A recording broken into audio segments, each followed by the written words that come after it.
हम इलेक्ट्रॉन का address describe करते समय सबसे पहले मेंशन करते हैं principal quantum number.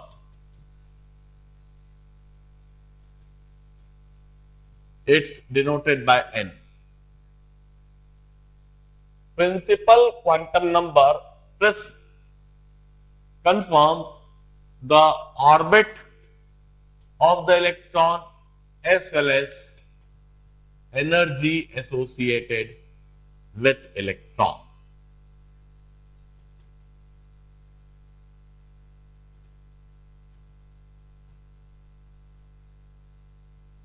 Principal quantum number से हमें यह पता लग जाता है कि इलेक्ट्रॉन कौन से ऑर्बिट में है और उसके साथ में एनर्जी एसोसिएटेड क्या है। For first orbit n is equal to 1, we call it k shell. For second orbit n is equal to 2, we call it L shell. For third orbit n is equal to 3, we call it M shell. For fourth orbit n equal to 4, we call it N shell. While for fifth orbit n is equal to 5, this is O shell. And energy of electron in any nth orbit is inversely proportional to 1 by n square, जैसे कि hydrogen के case में हमने लिखा है, या -13.6 energy associated with electron is inversely proportional to n square. For hydrogen atom, energy of electron is -13.6 into Z square by n square electron volt. While for any another, for another atoms, energy would be equal to minus some A into Z minus B whole square by n square. Energy may be written in this manner where A and B are constant. इस तरीके से principal quantum number के द्वारा हमें electron का orbit पता लग जाता है। जस्ट लाइक मेंशनिंग टाउन और द सिटी और the district.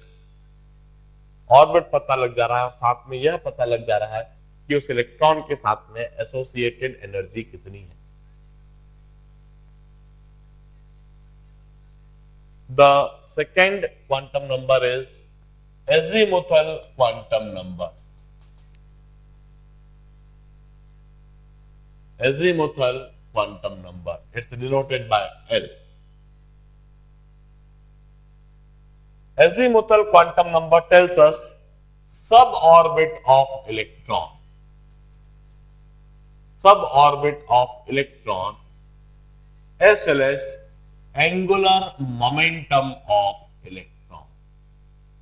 Angular momentum of electron.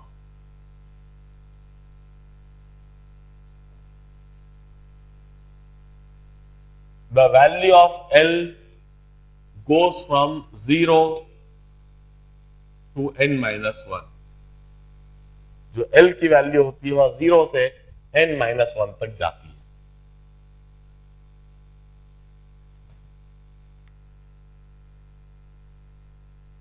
मतलब जब n इक्वल टू 1 में, मतलब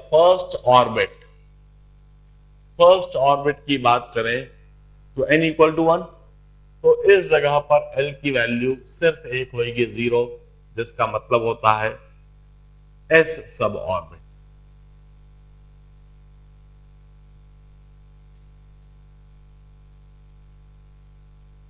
और सेकेंड ऑर्बिट की यदि हम बात करें तो सेकेंड ऑर्बिट में जहां n इक्वल टू 2 है तो इधर l की वैल्यू एक तो होगी 0 और एक होगी 1। 0 का मतलब है 2s सब ऑर्बिट, इधर 1s कहूंगा और इधर 2p सब ऑर्बिट। n इक्वल टू 1 के लिए n इक्वल टू जो 0 लिखा है वो 1s सब ऑर्बिट हो गया, और n इक्वल टू 2 के लिए l की वैल्यू 0 और 1 दो वैल्यू होगी। इधर l की वैल्यू 0 के लिए 2s सब ऑर्बिट और l की वैल्यू मतलब सब ऑर्बिट। और यदि थर्ड ऑर्बिट होता है तो थर्ड ऑर्बिट में n की वैल्यू 3, इधर 3 पॉसिबल l की वैल्यू या तो 0 होगी या 1 या 2। 0 होने पर हम कहेंगे 3s सब ऑर्बिट, 1 होने पर 3p सब ऑर्बिट और 2 होने पर 3d सब ऑर्बिट।